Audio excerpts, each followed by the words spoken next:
কোনো কোনো সময় রুমের ভেতরে স্ট্রাকচারাল কারণে কিছু বিম বা পিলার এসে যায়, আর সেটা খুব বাজে লাগে দেখতে রুমের ভেতরে।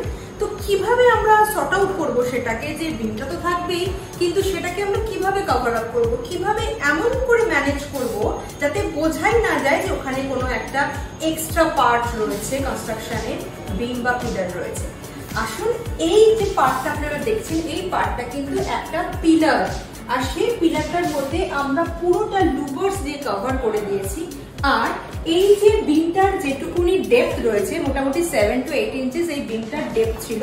তো এই ডেপথটাকে আমরা ম্যানেজ করার জন্য বেডের আদার সাইডে আমরা ঠিক অতটাই ডেপথে একটা ড্রেসিং ইউনিট করেছি। তাতে কিরকম হচ্ছে যে রুমে ঢুকলে পরে মনে হচ্ছে একটা দিকে ওয়াল প্যানেলস আছে আর আরেকটা দিকে একটা ড্রেসিং ইউনিট আছে, কোনোভাবেই বোঝা যাচ্ছে না যে এখানে কিন্তু অ্যাকচুয়ালি একটা বিম রয়েছে। তো এই ট্রিক্সগুলো মাথায় রাখুন যদি আপনি আগামী দিনে ইন্টেরিয়র করার কথা ভাবছেন। তো ভালো লাগলে ভিডিওটা আপনার ফ্রেন্ডস অ্যান্ড ফ্যামিলির সাথে শেয়ার করুন। Thank you very much for watching.